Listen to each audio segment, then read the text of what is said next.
Bonsoir et bienvenue à tous. Roland Kouemen est l'invité de cette édition de Entretien avec entrepreneurs, ancien cadre de Air Affaires Afrique, je dirais même le plus jeune cadre de Air Affaires Afrique de son époque, mais également ex-président de la Jeune Chambre internationale. Il a côtoyé les plus grands de la planète, jeune leader donc très respecté. Son parcours, son expérience et surtout son apport pour bâtir une jeunesse camerounaise plus forte et plus consciencieuse nous intéresse ce soir. Et encore, on va pouvoir explorer avec lui tout un tas de sujets, notamment sur le fonctionnement de certaines organisations internationales, par exemple comme la Jeune Chambre internationale. Roland Kouemen, bonsoir et bienvenue sur ce plateau. Bonsoir Dora et merci pour l'invitation, surtout l'opportunité que vous m'offrez à pouvoir m'exprimer sur des sujets aussi variables que la Jeune Chambre, mon engagement sur le plan de l'édification d'une jeunesse plus responsable et dynamique, mais aussi mon engagement panafricain. Et des petits conseils très pratiques, puisque ma passion a toujours été de pouvoir motiver, de pouvoir inspirer et de pouvoir être au service de l'autre. D'accord. Oui, ça, on l'a vu, hein, parce qu'on a fait pas mal de recherches quand même sur vous. Et déjà, la première des choses que j'ai envie de dire aux invités, c'est que ça vous a quand même coûté assez d'être là. Vous avez un emploi du temps suffisamment chargé. Bon, ça c'est vrai. Puisque nous sommes amis sur Facebook, oui. Et vous voyez tous mes déplacements, oui, je suis très très busy. 5 ans après la présidence de la Jeune Chambre, mon épouse souvent me taquine en disant, mais on avait un deal, après tu allais te reposer, tu avais dit, tu seras un mari professionnel, un papa professionnel, mais ce n'est pas le cas. Tout simplement parce que je suis convaincu qu'un leader est un serviteur. Oui.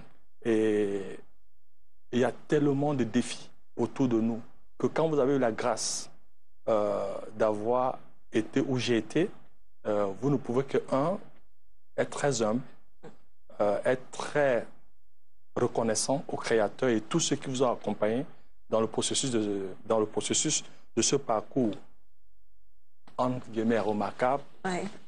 Mais surtout, vous avez une responsabilité, un devoir de pouvoir être au service des autres.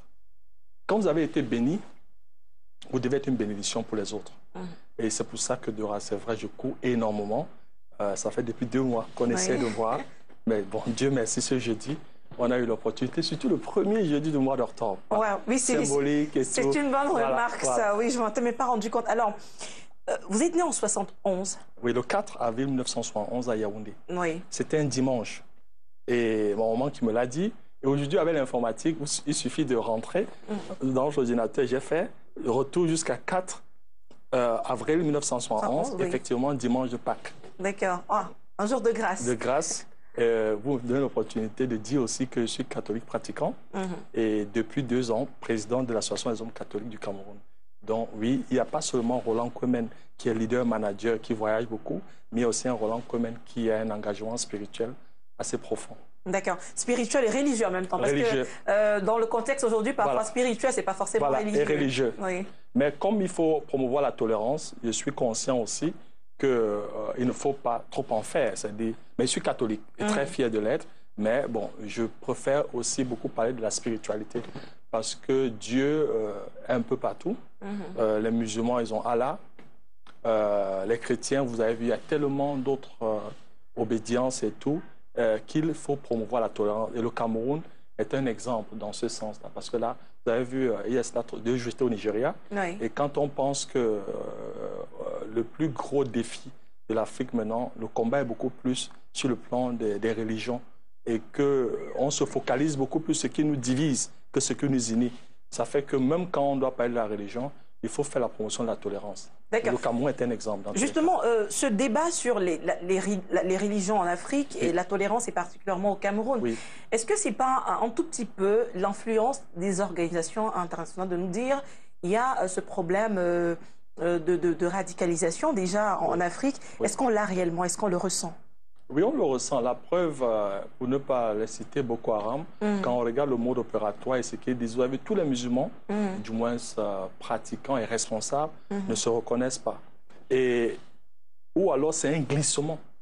Puisqu'au nom de la religion, on est prêt à faire des choses incroyables, à tuer. Oui. Et ce qui devait plutôt être un instrument de paix devient un instrument de guerre, de destruction.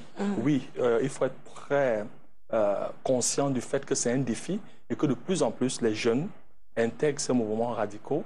Et ma crainte, c'est de voir aussi ce radicalisme au niveau même du christianisme aussi. Parce que quand on voit des églises où des gens chantent du matin 24 heures à prier, à crier, alors qu'en réalité, le seul facteur de réussite, c'est le travail, bien entendu, à côté de la prière. Mon feu papa disait, parce que maman est très pratiquante, catholique, charismatique, et il faut faire le chapelet tous les soirs à 20 heures, très tôt le matin, il faut prier. Et lui, il était quelqu'un de un peu, peut-être pas trop dans tout ça, bien entendu, très rigoureux. Et il disait, les enfants, priez, mais dès qu'on terminait la prière, ils travaillaient comme si Dieu n'existait pas. Donc, priez quand il faut prier à un moment, mais après, il faut vraiment travailler comme si vous étiez seul maître de votre destin. Et ça, c'est le message qu'il faut passer beaucoup aux jeunes. Sinon, on va croire que le salut, ce n'est pas la religion, ce n'est pas vrai. Même Jésus, qui est un modèle, qui est mon modèle en termes de leadership et tout, il a beaucoup travaillé, mais bien entendu, il a prié. Donc, vous voyez, il n'y a pas incompatibilité. Mais on ne peut pas seulement prier. Et là, on a l'impression que pour réussir, il faut tout simplement prier. Et prier en faisant tellement de bruit, le voisinage et tout, en chantant. Parce qu'en général, il y a des haut-parleurs. Voilà, des haut-parleurs. On dirait des ventes emportées, des boîtes de nuit. Oui, et ça, il faut combattre. Il faut trouver le moyen. Au même titre que sur le plan de l'islam, il y a aussi des travers, c'est-à-dire des jeunes qui se radicalisent, qui expliquent les écrits du prophète Mohammed autrement et tout. Donc moi, je pense, dans tous les cas, chaque fois qu'il y a exagération, dans tout ce qu'on fait, manger, danser, travailler, il faut toujours trouver le juste milieu, la modération. La modération, je pense, c'est le fondement de la sagesse. D'accord, donc cette manière d'exagérer qu'ont beaucoup d'églises aujourd'hui, particulièrement dans certaines églises réveillées, c'est une forme de radicalisation qui est néfaste pour la société, c'est ce que vous dites. Suivez les discours des pasteurs qui vous disent, il y a des gens qui sont malades, ils ne partent pas à l'hôpital. On va prier pour vous et tout, alors qu'ils vous disent, quittez votre mari, quittez vos parents.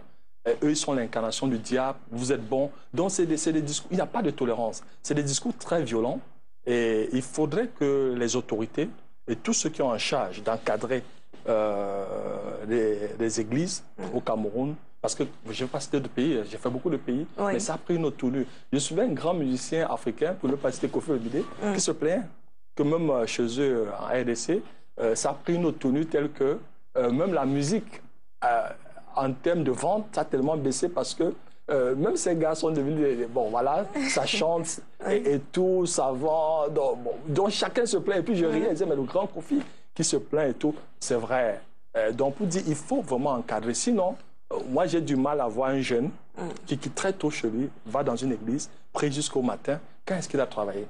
Or, Dieu, même pour créer le monde, c'était pratiquement en 7 jours. Il a travaillé. 6 jours 6 jours et le 7e, il s'est reposé. Il a travaillé et il s'est reposé. Et non l'inverse. Il ne s'est pas reposé et tout. Donc, il a travaillé 6 jours et le 7e jour, il s'est reposé. Donc, chers jeunes, travaille 6 jours et le 7e jour, tu pars à l'église. D'accord. Alors, outre ce côté vraiment religieux que vous ont transmis vos parents, notamment votre maman, qu'est-ce que vous gardez également de comme souvenir? Déjà, est-ce qu'ils sont encore en vie, vos parents? Bon, ma maman a en vie et puis elle regardera l'émission. Bien qu'elle se couche très tôt, après son chapelet, maximum 21, elle est couchée, mais exceptionnellement, j'ai dit, maman, regarde la télé, ton fils va passer. Donc, oui, ma maman vit. Nous avons perdu notre papa en 2008. Toutes mes condoléances. Des suites d'accidents. Mes parents demeurent des modèles. Ma maman s'est mariée à l'âge de 15 ans. Mon papa avait 26 ans. Et puis, je suis le premier. Et ils ont fait 10 enfants. Nous sommes 10 et les 10 sont vivants. La maman a eu maximum CEPE. Mon papa aussi avec le CEPE. Mais après son CEPE, voilà, elle a fait une année dans un collège et puis elle s'est mariée. Mais c'est une dame, je garde d'elle tout ce qui est esprit d'entreprise. Si aujourd'hui, je suis un entrepreneur, c'est grâce à maman. Ces fameux beignets haricots dans la restauration mobile, au centre d'instruction à Moutingeni, mon papa était policier, instructeur, donc j'aime toujours préciser. Donc toute sa carrière, il a été enseignant. Et la petite blague, il nous a laissé une maison en carabote. Donc, pour que les téléspectateurs du monde entier comprennent, une maison en matériaux provisoires. D'accord, voilà vos parents d'ailleurs à l'antenne avec vous. Voilà. Donc, c'est ce qu'il a laissé. Mais c'est quelqu'un qui, en termes de valeur, la rigueur, il fallait travailler. En tant qu'enfant, j'étais très malade. Et mes camarades d'enfance le savent. Roland était chétif, toujours malade. J'ai fréquenté à peine 4-5 mois. Sur une année scolaire de 8-9 mois. Parce que j'étais très maladif. Et beaucoup de tontons pensaient même que je n'allais pas survivre. Et mon papa, malgré cette fragilité sur le plan physique et même sur le plan de ma santé, est resté trop exigeant envers moi. Et c'est lui qui me fera comprendre qu'il n'y a pas de leadership sans responsabilité. Et par exemple, je me rappelle, quand je revenais, et si les notes n'étaient pas très bonnes, il disait, il y a 2 catégories de personnes. Ceux qui vous donnent les raisons pour lesquelles ils ne réalisent pas leurs rêves, dont le premier R, et ils sont nombreux, et ceux qui sont orientés résultat. Mon fils, ça ne m'intéresse pas que tu sois malade, je veux le résultat. Et tu me donnes l'opportunité de rendre un hommage appuyé à ce grand monsieur, à mon héros, qui était que policier, qui n'est pas connu, mais qui a élevé 10 enfants et 7 cousins, ils ont 17, dans une maison de 2 chambres, 1 salon, des conditions très modestes, mais où j'ai vu l'amour, la générosité. Et ça me permet d'interpeller d'autres parents. Pourquoi c'est important qu'un enfant grandisse, lui, à papa et maman? Ce n'est pas forcément le bien matériel, mais cette affection. C'est-à-dire, malgré le fait que sur le plan matériel, on était très modeste, c'était vraiment difficile, mais on avait l'affection de maman et la rigueur de papa. Ça fait que, naturellement, il y avait l'équilibre. On ne pouvait que réussir, ils nous disent. Et il n'y a pas de bandits, 7 garçons, vraiment, on a réussi. Avec de belles carrières. Et puis, des belles carrières, nous tous. Et 3 filles, 2 pratiquement mariées, une mariée, une fiancée, et une, je suis sûr, Marlise qui me regarde, qui va se marier, qui est très belle. J'imagine. Qui est aussi très spirituellement engagée, qui est très dynamique. Donc, nous 10, on a grandi avec comme fondement la foi en Dieu, la crainte de Dieu, mais surtout l'esprit de solidarité, la générosité, qu'il ne fallait pas beaucoup pour donner. On a vu nos parents. Et beaucoup d'amour. C'est une grande famille aujourd'hui. J'ai 13 neveux, dont nous sommes, je pense, 5 déjà mariés. Et c'est vraiment le bonheur. C'est vrai, ça a été très difficile tout ce parcours, parce qu'on n'avait pas beaucoup, mais on se contentait du peu et de l'essentiel.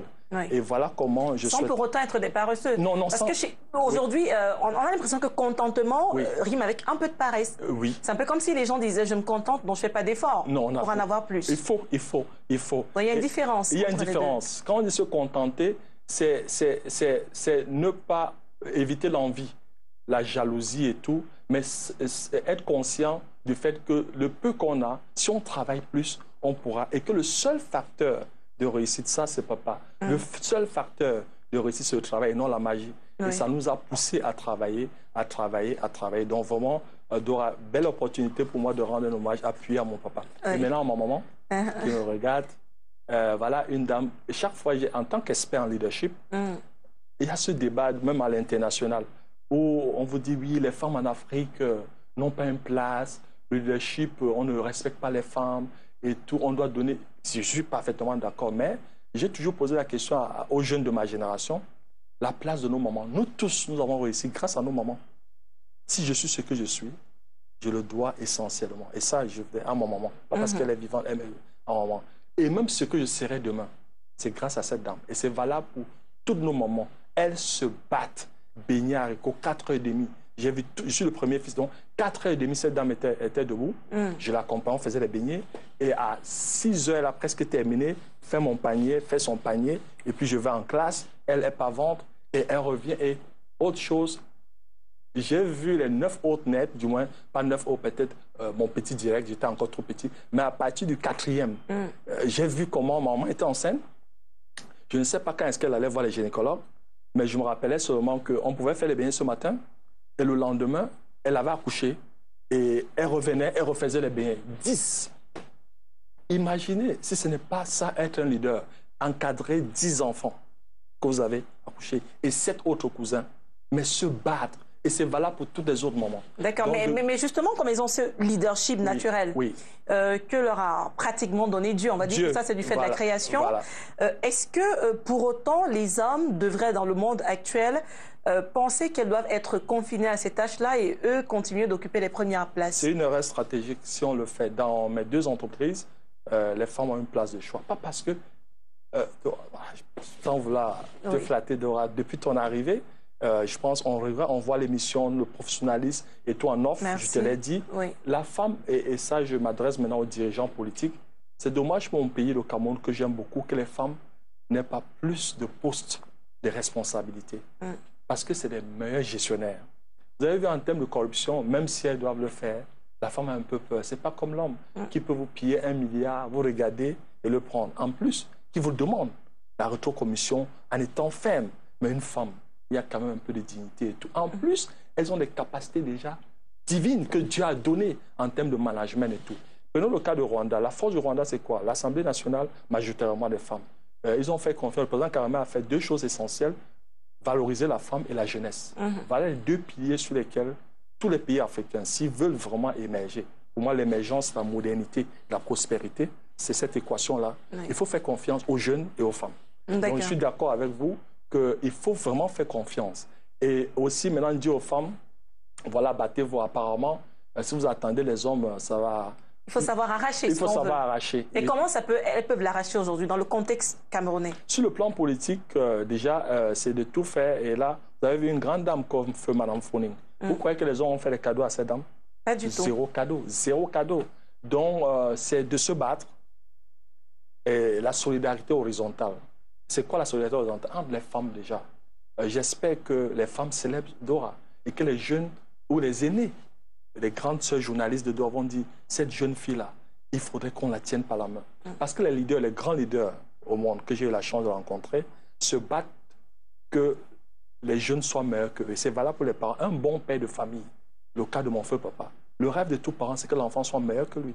Donc j'espère que Dora a parmi ses mentors des aînés journalistes qui passent un coup de fil en disant, petite sœur, félicitations. Si ça ne se fait pas, alors je dirais à ces grandes sœurs, erreur. Non, mais heureusement, j'en ai même souvent été surprise de recevoir cet un coup de fil inattendu. Donc c'est très important qu'il y ait cet accompagnement. Et puis, autre chose par rapport aux femmes, c'est de se dire qu'on ne vous fera pas de cadeaux et de se battre. Si on prend sur le plan politique, de s'engager davantage et d'avoir des postes de responsabilité. Parce qu'on va donner, c'est-à-dire comme Mme Founing, vraiment pour moi, cette dame, voilà un modèle, c'est-à-dire en termes de combativité sur le plan politique et tout, qui a été président de section, même pas section femmes, vraiment section, et qui a battu au niveau des élections les plus grands. Donc moi, je pense qu'on aurait pu, c'est dommage qu'elle ait été rappelée par le bon Dieu, aller à son école et voir qu'est-ce que... On a le cas de Chantal Lewat, qui est la première femme présidente nationale de la Jeune Chambre au Cameroun, en 1997, et la première Camerounaise à être vice-présidente mondiale, à siéger au conseil d'administration sur le plan mondial. C'est une femme. Donc les femmes peuvent, chaque fois qu'il y a une opportunité, mais il est important qu'elles soient ambitieuses, pas seulement pour elles, mais pour les autres, et que les femmes accompagnent d'autres femmes. D'accord. Maintenant, par la force des choses, on peut aussi avoir des dirigeants, des leaders, qui ont une vision, qui disent, voilà, je voudrais valoriser la femme. Modestement, au niveau de mes entreprises, c'est ce que j'essaie de faire. Et mais ce n'est pas forcément ce que fait le Cameroun. Je parle de l'État, du gouvernement. Alors, maintenant, donc, quand on regarde... Pousser, faire le plaidoyer, les associations de femmes, pas seulement de femmes, mais d'autres associations. Il va du bonheur de ce pays. Tant qu'on ne valorise pas la femme, et les jeunes, je pense que le chemin sera encore très long. Alors, mais vous parliez tout à l'heure également de l'envie des femmes. Quand vous regardez les femmes politiques au Cameroun, autant celles de l'opposition que celles qui sont au sein de l'appareil gouvernemental, même au niveau de l'Assemblée nationale, est-ce que vous avez l'impression qu'elles en veulent suffisamment? Bon, il faut être modeste dans le jugement. Quand on veut être même dur, je préfère être très... Parce que je ne suis pas à leur place, la politique au Cameroun, ce n'est pas évident. Nous sommes des États très jeunes. N'oublions pas, quand on regarde tous ceux qui nous dirigent, je pense que ça sera l'autre génération. Prenons le cas de l'université. Quand je m'installe à Boya en 1988, pour créer ADCOM, à l'époque, il y avait plus d'étudiants garçons que filles. J'ai vu la transformation. Je me rappelle avoir demandé une fois à l'ancien secrétaire général de l'université à son âme, docteur Herbert Ndeli, en disant, est-ce que c'était le fait que Mme Dorothy Ndioma était vice-chancellor qui avait... Il a dit non, c'était parce que c'était les meilleurs. Et l'une des activités d'ADCOM, ma première organisation, c'est d'installer les centres multimédia à milieu scolaire. Donc, je vois les proviseurs femmes. J'ai à peu près une trentaine de proviseurs avec lesquels je travaille. Mais les proviseurs femmes sont les proviseurs les plus remarquables. La méthode, le résultat, la discipline, la rigueur, même dans la gestion. Et quand on regarde les meilleurs résultats, puisque modestement, je le fais aussi, en fin d'année, essayer d'encourager, surtout avec mon ancien lycée bilingue de Buea, les meilleurs, contrairement à ce qu'on pense, même en matière scientifique, c'est les femmes. Donc il y a une transformation naturelle qui est en train de se passer. Avant, les parents auraient souhaité avoir des garçons. Maintenant, la plupart des parents veulent les filles. Oui. Les filles sont plus responsables. Bon, peut-être pour la dot aussi. Est-ce qu'on dote encore? Oui, dans beaucoup de cultures, oui. J'ai eu beaucoup de chance alors. Ah, vous n'avez pas doté? Non. Ça, vous avez été très chanceux. Beaucoup de chance. Non, je pense que ce n'est pas pour la dot. Oui. C'est tout simplement parce que les filles sont plus responsables. Ça, je le dis parce que j'encadre les jeunes. Et je vois le niveau de responsabilité de ces jeunes filles quand elles arrivent à Buea, à l'université, leur chambre et tout. Et quand la fille a réussi, la famille, sincèrement, elle tire la famille. Mais quand l'homme a réussi, bon, il pense peut-être à sa famille, à ses multiples maîtresses et tous ces autres dons. Et c'est pour ça que je pense que tout homme souhaitera avoir une fille. Sincèrement, les hommes cherchent, se battent. Il y a de la sécurité derrière. Il y a une transformation. Non, ceux de mes amis sont à l'abri de la dot. Non, mais sincèrement, leur rêve, ils disent, Roland, tu as la chance. 2 garçons et une fille, et tu as une fille. Donc, je connais un ami, il tenait, il veut à tout prix. Donc, ce n'est pas pour la dot, mais parce qu'il pense que la femme est plus responsable. Et je pense que ce n'est pas faux. Il n'y a pas une étude scientifique de ce que je dis, mais par observation. C'est-à-dire 16 ans dans un environnement universitaire, je vois l'attitude des filles un peu différente. Je ne dis pas qu'il y a des filles qui ne sont pas responsables, la façon de faire, mais je dis de plus en plus, la jeune fille est responsable. Prenons le cas de l'Université catholique de Buea, où je suis...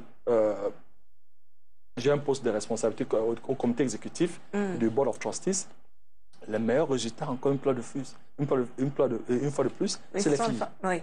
Même en cycle de domaine ingénierie, chemical engineering, scientifique oui. Ce que je veux, pas lettres, ce sont des filles. Et ça, moi, je regarde ça, je suis tellement content parce que ça veut dire que naturellement, dans les 15-20 prochaines années, qu'on ne le veut pas, les femmes seront amenées à fond. D'accord. La preuve est Stevie, on voit. Oui, merci. Alors, vous avez beaucoup évoqué Buea et puis même certaines personnalités qui sont originaires du sud-ouest, du nord-ouest. Vous êtes originaire de là également? Non, non. Moi, je suis originaire de l'ouest, plus précisément le département d'Undé et le village Bama. Donc, voilà. Mais bilingue, en tout cas. Oui, bilingue. Parfaitement bilingue. Merci pour le compliment, oui. Parce que j'ai eu la chance d'avoir fait un lycée bilingue, le lycée bilingue de Buea, quand c'était véritablement bilingue, où les anglophones et les francophones étaient vraiment ensemble. Et ensuite, je me suis installé à Buea depuis 16 ans, et parce que j'ai aussi vite compris que la langue qui va diriger le monde, c'est l'anglais. La preuve, quand j'étais président mondial à la Jeune Chambre, j'ai eu à faire 11 pays, et j'ai parlé français dans à peu près une quinzaine de pays, dont la plupart des pays africains. Donc, voilà, c'est l'anglais. Partout dans le monde, que ce soit en Allemagne ou c'est l'allemand, mais c'est l'anglais, que ce soit en Amérique latine, c'est l'anglais, que ce soit en Asie, c'est l'anglais. Donc nous avons cette chance au Cameroun d'avoir ces deux langues, le français et l'anglais. Et c'est pour ça que l'Académie, quand on reviendra sur l'actualité, j'insiste, l'une des conditionnalités pour que les jeunes puissent participer, parce que nous avons à peu près 2000 candidats, il faut sélectionner 100. Le bilinguisme, pour moi, est une condition sine qua non pour participer. Parce que nous sommes bénis au Cameroun. Un jeune qui a moins de 30 ans, 35 ans, s'il ne parle pas les 2 langues, il y a problème. D'accord. Alors, puisque vous m'avez tendu la perche en parlant de la JCI, avant qu'on ne revienne sur votre parcours professionnel, je souhaiterais qu'on y rentre directement. C'est en 2002 que vous intégrez la Chambre. Comment ça se passe? Et déjà, qu'est-ce qui vous motive à y aller? Merci. En 2002, je suis déjà... En 1999, je monte l'un des premiers cybercafés. On avait à peu près 2 ou 3 cybercafés dans la ville de Buea. Et en 2002, le président national de la Jeune Chambre de Cameroun est de Buea. Et vient souvent travailler dans mon cyber. Pour que vous compreniez, à l'époque, les cyber, c'était... On n'avait pas Internet comme maintenant, on est dans les portables et tout. Il fallait dans un cyber. Et il venait travailler chaque fois. Et je l'observais, c'était un aîné vraiment très professionnel, très courtois, mais aussi très cultivé dans les discussions. C'est lui qui me dit... est-ce que je ne serais pas intéressé à devenir membre de la Jeune Chambre? Je demande, mais c'est quoi la Jeune Chambre? J'avais une idée assez vague parce que en tant qu'étudiant, j'ai été actif à l'AIESEC, donc qui est un peu très proche. Et il me présente l'organisation, il me dit, voilà, c'est un mouvement de jeunes qui se regroupent pour pouvoir renforcer leurs capacités, qui développent des compétences, leadership, management, responsabilité sociale, mais surtout afin qu'ils soient des agents de changement positif dans leur cité. Et il m'avait posé quelques questions à l'époque sur Boya, comment il trouvait la ville et tout, parce que j'ai toujours été quelqu'un de très critique, mais dans la construction. Tout à fait. Et il m'a dit, bon, voilà, donc viens pour qu'ensemble, on puisse apporter des solutions. Bon, j'irai par curiosité. Et ce qui va me frapper à la première réunion, c'est l'organisation, la ponctualité, mais surtout la façon de gérer leurs réunions, ce qu'on appelle la procédure parlementaire. Parce que je vois dans les multinationales, souvent on fait des réunions 4, 5, 6 heures. J'ai dit, Seigneur, on peut pas, une réunion ne doit pas durer plus d'une heure. Une bonne réunion. Parce qu'après, on est fatigué. Voilà, on est fatigué. Ça veut dire, si on fait 5, 6 heures, ça veut dire qu'il y a quelque chose qui n'a pas bien marché. On n'a pas bien planifié l'ordre du jour, le contenu. Il n'y a pas eu de préparation avant. Et la Jeune Chambre, c'est là où je vais apprendre cette méthodologie. Et rapidement, quand je rentre maintenant, parce que c'est les premiers mercredis à l'époque à Boya, et je rentre, j'essaye au niveau de mon entreprise, parce que j'avais cette culture de faire des réunions. Et on va faire en 30 minutes, les collaborateurs seront surpris. Et là, ce que je vais aussi aimer, c'est le fait de pouvoir contribuer à faire de Boya une très belle ville. Nous allons planter des arbres à Boya. On va faire un concours qui est... Parce qu'il n'y a pas de leadership sans l'art oratoire. Et il y a un concours chez nous, au niveau de la Jeune Chambre locale de Boya, où on fait venir des jeunes d'à peu près 10 lycées de la ville de Boya, 10 lycées et collèges privés, sur le concours d'art oratoire sur des thèmes citoyens au niveau 2 ou 3 jours avant le 11 février. Donc voilà comment nous... Et ça forge des personnalités. Et ça, j'ai beaucoup aimé. Et je suis devenu membre depuis 2002. Et j'ai eu la carrière que vous avez connue. 2004, secrétaire général de la Jeune Chambre de Boya et acting président. Parce que j'ai eu une chance incroyable de tous les postes de responsabilité. Je n'ai jamais été président local, ce qui fait aussi l'exception parce que je suis le seul, peut-être, le président mondial qui n'a pas été président local. Il y a 3 niveaux de leadership, local, national et international. Mais en 2004, le président local est affecté à l'IMB sur le plan professionnel et fait de moi acting président, donc un peu comme intérimaire. Donc voilà, il va tellement travailler qu'à la fin de son mandat, à l'unanimité, les aînés disent non et les membres, ça ne sert à rien que je cherche à devenir président l'année qui suit. Et voilà comment la carrière nationale. Je suis vice-président exécutif sur le plan national et en 2006, président national. Et je vais rendre hommage à STV parce que la première fois que je passe à la télé, c'était sur nos antennes. Oui, Good Morning Cameroun avec Feu Loulou. Et à son âge, on m'avait dit qu'elle était décédée. Tout à fait. Et voilà, ça, je commence à passer à la télé, je prends conscience de l'importance des médias, mais surtout de ce qu'il faut dire, comment se comporter, et tout ça va vraiment forger la modeste personnalité et puis mon caractère. Et je commence aussi une carrière internationale. En 2007, je suis vice-président international assigné à 10 pays. En 2008, je suis président des Jeunes Chambres Afrique et Moyen-Orient. En 2009, je suis vice-président exécutif. Et en 2010, je suis élu président mondial. C'est une carrière exceptionnelle, fulgurante pour ceux qui connaissent l'organisation. C'est vrai. Je deviens président en moins de 8 ans. C'est surprenant. C'est en 15 ans, en moyenne. Est-ce qu'il y a des parrainages? Qu'est-ce qui a favorisé ça au-delà de votre travail? Parce que quand on vous suit, effectivement, vous êtes très travailleur. Mais il faut plus que ça dans de telles organisations. Alors, je vais aussi prendre le destin. Et de plus en plus, ma foi est devenue très forte. Parce que voici l'enfant d'un policier, d'une maman qui faisait ses beignets haricots, qui a atteint le sommet. Et Dora, qui a fait 82 pays. J'aime trop le dire. Et vous pouvez taper dans Google bien Yata, les informations sur les voyageurs du monde. Dieu est grand. C'est-à-dire, voyons d'où je sors. Tout à fait. Et d'où je suis arrivé, tout est grâce. Donc, je rends d'abord gloire à Dieu, c'est Dieu. Ce n'est pas moi, ce n'est pas de ma force.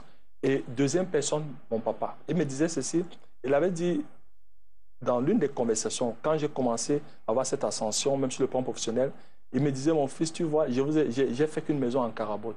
Tu sais pourquoi? J'ai dit non. Il dit, toute ma carrière, je n'ai pas pris un franc. Une trentaine d'années à la police, je n'ai été qu'instructeur.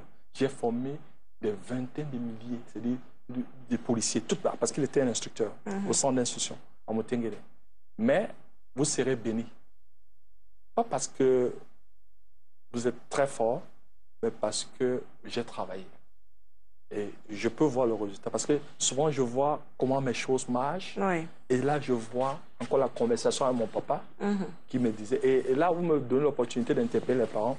Vous savez, tous les chocos, la corruption, tout l'argent qu'on prend, souvent, il y aura une implication, une malédiction sur les enfants. Et quand je regarde de près les collègues de mon papa, de mon feu papa, tous ceux qui faisaient tout ce qu'on connaît, qu'on fait au Cameroun, prendre... C'est la catastrophe sur le plan familial. Donc, c'est le karma, en fait. J'ai vu, pas que j'ai vu. Du moins, je peux me tromper, mais c'est là où j'ai commencé à avoir peur de mon voisin. Mais celui-ci n'allait pas à l'église 20 fois comme ma maman. Mais tout ce qu'il a dit, et tout cela que les parents prenaient, les enfants, soit des braqueurs, soit vraiment c'est du, excusez-moi, n'importe quoi. Et à partir de là, je me suis dit, il y a une main invisible. La façon, la bénédiction, la parole qu'on dit. Il faut tout faire que ce soit la bonne parole. C'est pour ça, dans la Bible, dans les 10 commandements, le seul commandement avait une récompense. C'est d'honorer ses parents. Oui. Si vous le faites, il y a une récompense. Et là, une fois de plus, puisque mon passage à cette émission, je voudrais beaucoup plus m'adresser aux jeunes. Ce n'est pas, je sais, on peut dire, ah, mais entretien, le positionnement, on en a discuté en off. Ce n'est pas pour le positionnement. Je voudrais que mon passage soit une source d'inspiration pour d'autres jeunes. Respectez vos parents. Respectez et soyez fiers de qui vous êtes. Soyez fiers de vos parents. Vous avez besoin qu'ils vous bénissent. Et je peux dire aujourd'hui, je peux affirmer que si j'ai pu atteindre le sommet de cette organisation, ce n'est pas forcément, uniquement par la force de mes bras. Il y a eu cette grâce, cette bénédiction qui vient des parents, qui vient de Dieu, mais il y a eu aussi l'accompagnement de plusieurs personnes qui se reconnaîtront dans mon pays. Pour que je sois candidat, il a fallu que le président de la République du Cameroun, le président Paul Biya, puisse, comment on dit en anglais, endorse. Et j'avais besoin d'avoir un statut de diplomate. Donc, il m'a donné ce statut. Donc, j'ai été, dès 2009, quand j'étais candidat, et là, sous ses hautes instructions, j'ai été accompagné, que ce soit le ministre Eyebe à l'époque, le ministre Mirex, l'accompagnement, le SGPR d'époque, le ministre d'État Laurent Esso, que ce soit le ministre du Commerce, puisque la jeune chambre au Cameroun est placée sous la tutelle du ministère du Commerce avec décret présidentiel depuis 2003, et que ce soit la ministre de la Culture qui est jeune chambre, Madame Amatoutou. Donc, des personnes m'ont vraiment accompagné. Et ma maman dit de toutes les vertus, la mère de toutes les vertus, c'est la gratitude, savoir dire merci à tout cela. Et puis, ne jamais oublier, j'ai dit, je citerai toujours les 25 millions de francs CFA remis par le président pour ma campagne. C'est vrai, nous avons dépensé près de 70 millions. Mais par le président de l'organisation? Non, le président de la République, le président Paul Biya. Ah, d'accord. J'ai eu 25 millions de francs CFA, mais surtout ce que j'attendais et qui va faciliter mon déplacement, mon déploiement, c'est le fameux statut de diplomate. Donc, j'aurai un passeport diplomatique et pas 3 passeports diplomatiques. Parce qu'un passeport pour les visas Schengen, qui me permet, ce passeport va me permettre de couvrir toute l'Europe. Je vais faire une trentaine de pays européens. Un passeport pour les Amériques, donc États-Unis et l'Amérique latine, hormis Canada, parce que je vais prendre Canada, et puis un passeport pour l'Asie-Pacifique, donc avec un visa japonais, un visa coréen, un visa indien, je vais couvrir tout l'Asie et Pacifique. Et pour la petite histoire, il paraît que j'étais le seul à voir. À l'époque, le ministre me disait, vous là, vous avez toujours... Donc tout est grâce.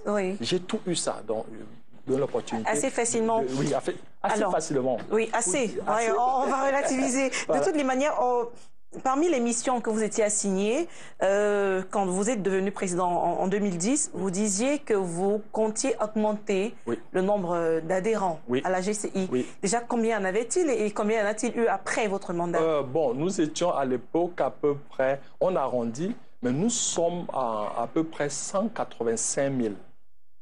185 000 membres à l'époque. Mais ce que je fais l'augmentation, c'est parce que je vais créer un nouveau mot de Impact of One. Je ne crois pas à l'augmentation de chiffres, mais beaucoup plus à plus de pays. Donc, on va faire venir 5 nouveaux pays, dont l'Égypte, pour le Mozambique, dont pour l'Afrique. Et au niveau de l'Asie, Azerbaïdjan, Cambodge, et puis au niveau de l'Europe, la Bulgarie.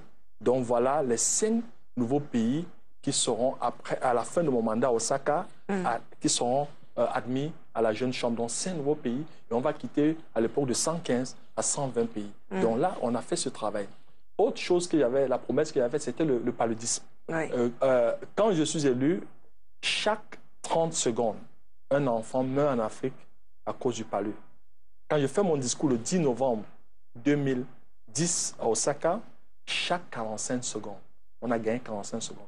Autre soutien, on va mobiliser près d'1 million de dollars en termes de fundraising, de levée de fonds des membres, 10 dollars, 5 dollars, parce que nous sommes quand même près de 200 000 membres, et qu'on remettra au secrétaire général des Nations Unies, M. Ban Ki-moon, en tant que soutien. Parce que la Jeune Chambre, depuis 1954, a des accords de partenariat avec les Nations Unies. D'accord. Et pour le Cameroun, vous disiez, outre le paludisme, où vous parliez de la distribution et l'utilisation de la moustiquaire imprégnée, vous aviez également parlé de participer à une meilleure implémentation de l'objectif du millénaire pour le développement. Oui. Qu'en est-il? Parce qu'on n'a pas l'impression qu'il y a eu un réel impact au Cameroun, par exemple. Non, il y a eu. Quand j'ai eu la rencontre avec le secrétaire général Ban Ki-moon, il me le dit à New York, parce qu'on se voit en janvier, on se revoit en juin. Juin, 2 semaines auparavant, il était au Cameroun. Donc, on se revoit à New York 2 semaines. Et le point qu'on fait, il est très satisfait, mais surtout au niveau de la femme, la valorisation de la femme. Mais le palu et la preuve, le Cameroun, le gouvernement camerounais va distribuer à peu près, je pense, 10 millions de moustiquaires imprégnés. Donc, modestement, nous, on a pu influencer. Et la plupart du temps, il y a des actions qu'on mène, le résultat, c'est plus tard. Mais nous, on a quand même fait un plaidoyer en disant, voilà ce qu'on fait modestement, mais le gouvernement peut faire plus. Et le gouvernement du Cameroun s'est lancé dans la distribution de moustiquaires imprégnés sur le plan gratuit. Mais ça, ils le font, d'ailleurs, de la Jeune Chambre. Nous, on le fait. Mais le je veux dire le gouvernement. Oui. Il n'a pas besoin de la Jeune Chambre pour le faire. Non, on a... Regardez bien, c'est en 2011 qu'on fera les... 2011-2012 qu'on fera les 10 millions. Mais avant, c'était discret et tout. Mais il y a un travail de plaidoyer. Donc, c'était sous l'impulsion de la Jeune Chambre. Oui, plaidoyer, puisque nous, avec les Nations Unies, ils nous demandent, faites un travail, puisque nous sommes dans 100, à l'époque 115 pays. Ils nous disent, poussez l'agenda des OMD. Pour votre information, le secrétaire général qui adopte, c'est Kofi Annan. Il est Jeune Chambre. Et c'est sous notre impulsion. Et même là, à New York, si vous regardez sur Facebook et tout, la Jeune Chambre a travaillé maintenant pour les objectifs de développement durable. On a beaucoup travaillé. Écoutez... Qu'est-ce qui vous donne donc cette capacité d'influencer les dirigeants? Qu'est-ce qui vous donne cette autorité, tout ça? C'est d'abord la crédibilité de 200 000 bénévoles. Nous ne sommes pas payés, nous sommes des bénévoles.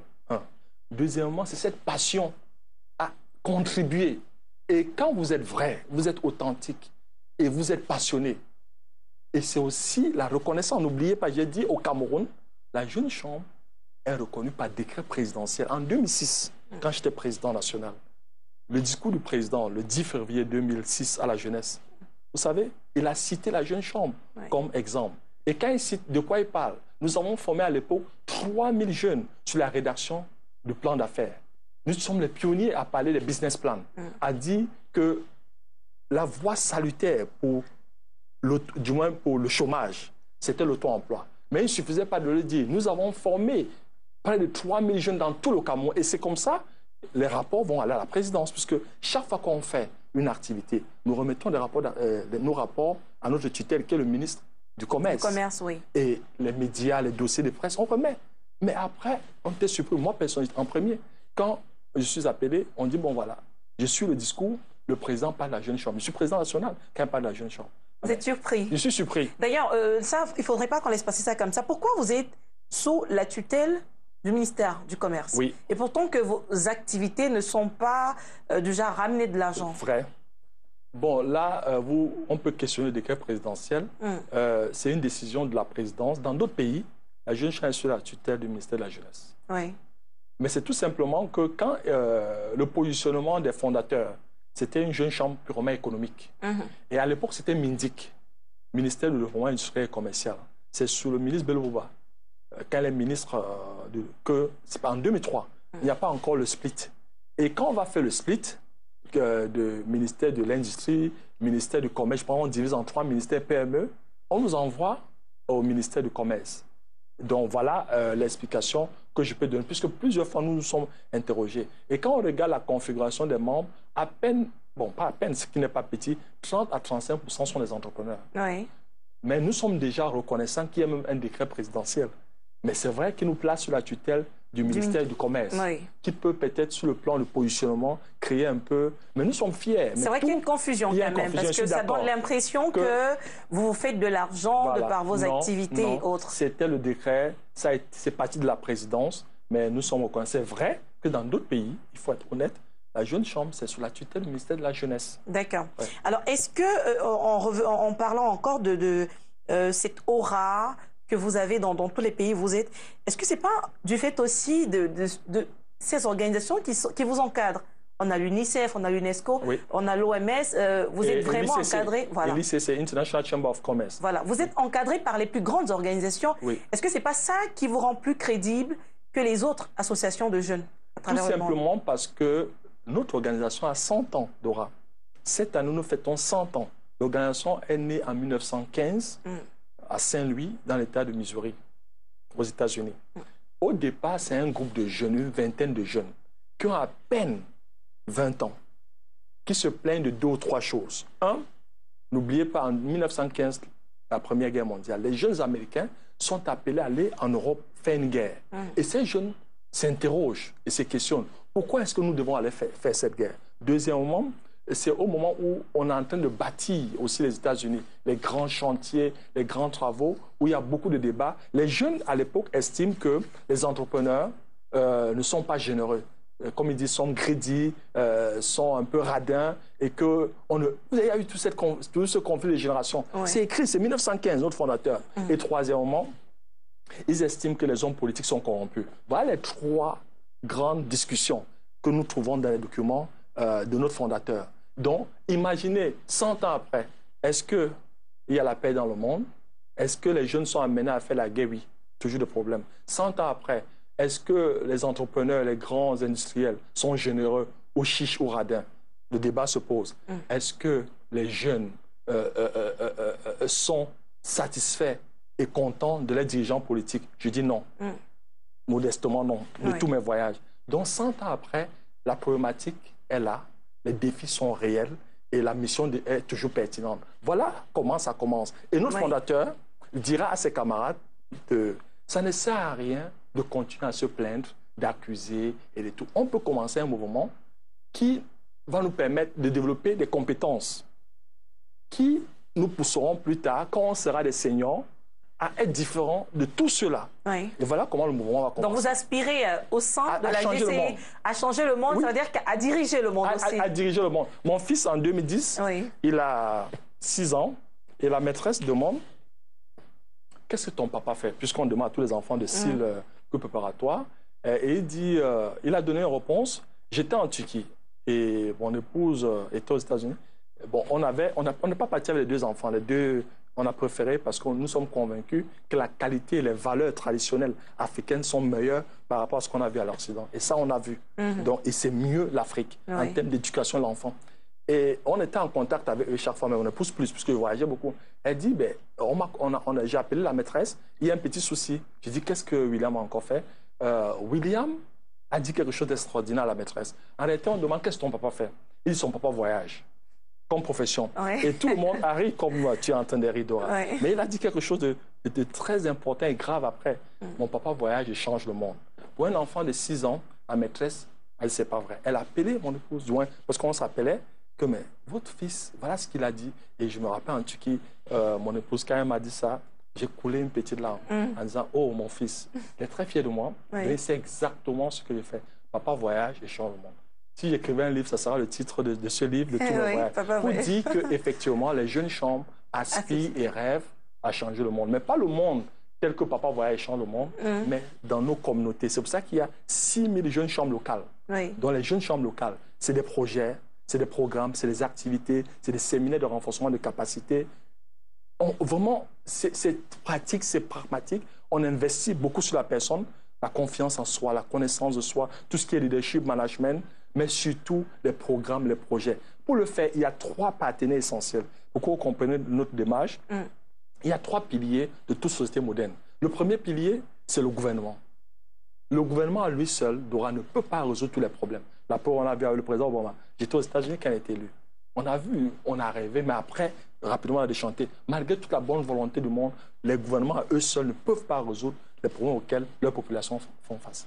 Deuxième pilier, le monde des affaires, le corporate world.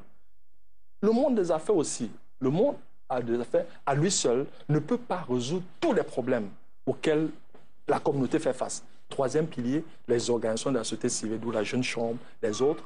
Mais ces organisations ont la bonne volonté, ont de très belles idées, ont un rêve, mais à elles seules, elles ne peuvent pas. Alors la solution, c'est le partenariat. Et c'est là où la Jeune Chambre, vous allez voir, nous avons des accords avec l'État, nous avons des accords avec le monde des affaires, et nous avons des accords même avec d'autres organisations de la société civile. Donc la solution, c'est le partenariat. Donc voilà ce qu'on fait, la Jeune Chambre, concrètement, pour pouvoir changer le monde. D'accord. Et combien de leaders mondiaux sont sortis, ou disons plutôt sont passés par la Jeune Chambre? En termes d'effectifs, depuis la création, 11 millions de membres. 11 millions. Parce que n'oubliez pas, la Jeune Chambre, c'est 18 à 40 ans. Oui. À 40 ans, vous partez. Donc aujourd'hui, j'ai 44 ans. Et quand on part, on entre où, si je peux... Quand on part, pour ceux qui sont passionnés en politique, ils vont faire la politique. Ceux qui sont passionnés, une carrière internationale, organisation internationale, Kofi Annan et tout, les politiques, Jacques Chirac, Taro Asso, Conan Bédian. Donc, voilà, on vote de ses propres ailes. On n'est plus au sein d'une organisation qui est la continuité. Voilà, mais la vraie vie commence. Donc vous devez faire quelque chose pour votre communauté. Pour mon cas, quand j'ai terminé ma carrière, j'ai créé une deuxième entreprise qui s'appelle Go Ahead Africa Limited, qui est un cabinet de leadership et management, tout ce qui est coaching. Et nous, on accompagne les leaders et les managers. Et là, ce n'est plus la théorie, ce n'est plus le jeu, c'est du concret. On le fait, on gagne notre vie, mais on a décidé qu'à peu près 50% de notre bénéfice, on le met dans le cadre d'un projet, la Cameroun Leadership Academy. Donc chaque année, nous formons près de 100 jeunes en une semaine. Mais chaque année, nous formons au Cameroun près de 2000 jeunes, parce qu'on a un deuxième projet, qui est le Forum national sur le bénévolat et la RSE, où dans la première édition, l'année passée, on a eu 2000 jeunes qui sont venus pendant 3 jours, des séminaires sur comment. Parce que, pour que vous compreniez, la plupart du temps, les jeunes me voient et me disent « Oh, grand frère, on a terminé les études, ESSEC, Polytech, FASA, et puis je n'ai pas au travail. » Et ça revient plusieurs fois. Et vous dites « Non, tu peux faire quelque chose. » Il ne comprend pas. Et pour lui, ne pas avoir le travail, c'est qu'il ne travaille pas à STV. Il ne travaille pas à MTN. Non. En réalité, il doit être utile. Il ne comprend pas qu'il y a d'autres fonctions que seulement ce salaire, le bénévolat. Pour un jeune qui a une licence, je sais pas, une licence en chimie ou en mathématiques, s'il n'y a pas de travail, qu'est-ce qu'il fait? Il peut décider d'être au service des autres. Et il y a plus de plaisir à donner qu'à recevoir. Et en donnant, on reçoit automatiquement. C'est le cas, on peut voir Obama. Le parcours, il finit à Harvard, brillantes études, il décide de rentrer à Chicago, piégé de donner quoi à l'université, tout le monde sait. Que il est passé à la Jeune Chambre aussi, Barack Obama. Malheureusement. Mais Clinton, aux États-Unis, 12 chefs d'État sont passés par la Jeune Chambre. Donc JFK, Ford, Kennedy, Nixon, George Bush père. Donc voilà, parce que c'est toute une institution. Et au Japon, pratiquement 6 premiers ministres, dont le premier ministre actuel. Donc là-bas, c'est toute une institution. Donc c'est important que le jeune se rende compte que après les brillantes études, même quand il n'y a pas d'emploi, et même quand vous avez l'emploi, puisqu'en réalité, j'aime toujours demander aux jeunes, comment passez-vous 24 heures? Ils me regardent. Si vous prenez 24 heures, vous faites 24 divisé par 3. C'est 8. Il y a 8 heures de travail, tel que l'OIT, le BIT le dit. 8 heures. 8 heures de travail, pas au travail. 8 heures de travail. Parce que je connais les Camerounais, écoutez-moi, pas 8 heures au travail, mais 8 heures de travail. Après, il reste 16 heures. Vous avez 8 heures pour dormir. Ça, c'est pour... Mais moi, personnellement, j'encourage 4-5 heures, pas 8 heures. Parce que quand on est jeune, il faut travailler.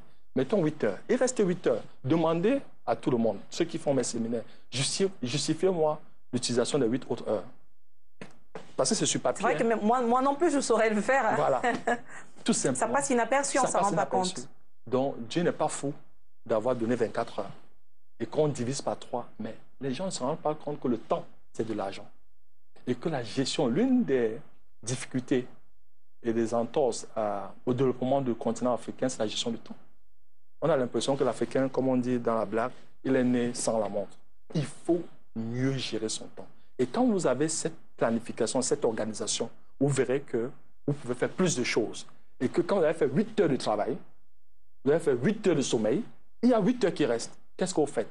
Les 8 heures, j'aime souvent expliquer et encourager les jeunes, c'est d'être au service. Le bénévolat, donc, activités spirituelles et religieuses, activités dans la communauté. Vous avez des gens qui touchent 3-4 millions ici à Douala. Mais chaque année, c'est le congé, aller à Paris, aller à New York avec sa femme et ses enfants.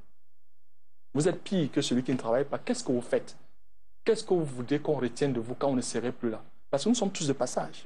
Vous n'êtes qu'un citoyen lambda. Or, j'ai une autre question. Je sais que c'est Dora qui pose des questions. Si je demande le nom de Miss Cameroun de l'année passée, tu vas me donner Miss Cameroun, il y a cela 2 ans.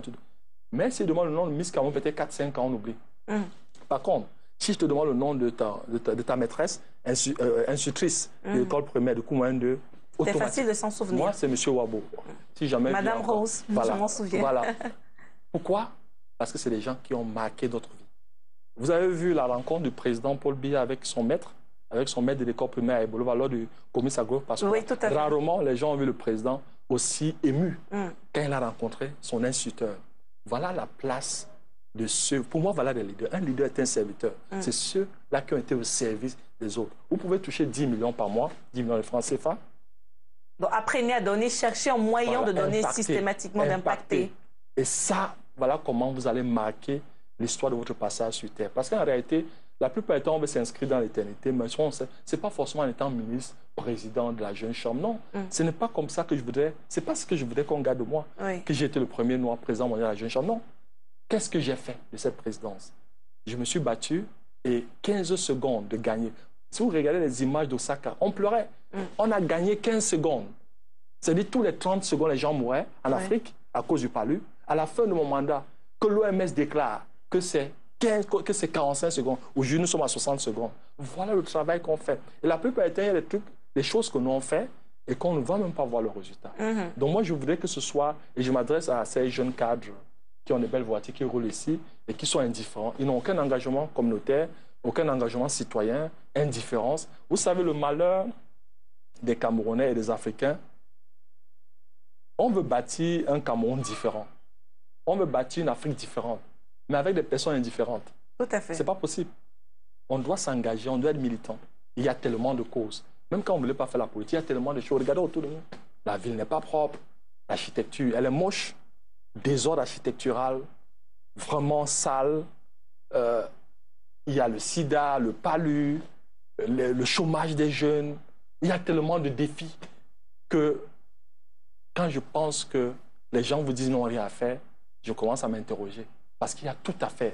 Et je ne voudrais plus qu'un jeune me dise qu'il n'a rien à faire. D'accord. Alors, je fais quelque chose. Tout ça est tellement passionnant. Vous voyez, je suis pratiquement en train de faire, comme on dit au quartier, de boire vos paroles. Parce que vraiment, tout ce projet et tout ce que vous avez réalisé, c'est impressionnant. Mais, et ça, vous le disiez, vous aviez également l'intention, à travers le marketing et la communication, de repositionner l'organisation, notamment sur le plan de l'image. Vrai. Est-ce que vous êtes conscient de l'image que les gens ont des organisations comme la Jeune Chambre, un certain nombre de jeunes? Vous savez ce qu'ils pensent? Oui. Et qu'est-ce qu'ils pensent? Beaucoup ont la perception que c'est un cercle fermé, que nous sommes des ordres et tout, mais c'est faux, archi faux. Si nous étions des ordres, je serais le premier à ne même pas être membre, de par les valeurs. Et là, ma maman m'écoute, elle sait, je ne serais pas membre. Je pense que c'est une organisation de renforcement de capacité. Moi, ce qui me fait mal, il y a une amie qui a fait un post sur Facebook, un enfant, je pense, au nord-ouest, qui avait une maladie, on a mis sur Facebook. Et j'étais étonné de voir les commentaires, sorcellerie, des trucs. Non. Vous savez, quand on est malade, on part à l'hôpital. Vous voyez, on va vous dire, pour travailler à STV, il faut faire ceci, pour travailler... Non. S'il est vrai que la corruption a gangréné notre société, que le tribalisme est en train de prendre des proportions, mais il est très vrai. Là, c'était mon papa qui me disait. Je me rappelle quand j'ai fait le concours du centre universitaire, je dois là le cycle technicien supérieur action commerciale. Quand on a fait la première partie, et j'ai eu une conversation, c'est très proche, comme d'habitude, proche de maman. Le papa était exigeant et autoritaire. J'ai dit, maman, on nous a dit que pour le concours, là, après, il faut choco. Elle m'a demandé, il faut à peu près combien? Ah, c'est les mamans. J'ai dit, bon, mes camarades, j'ai 19 ans.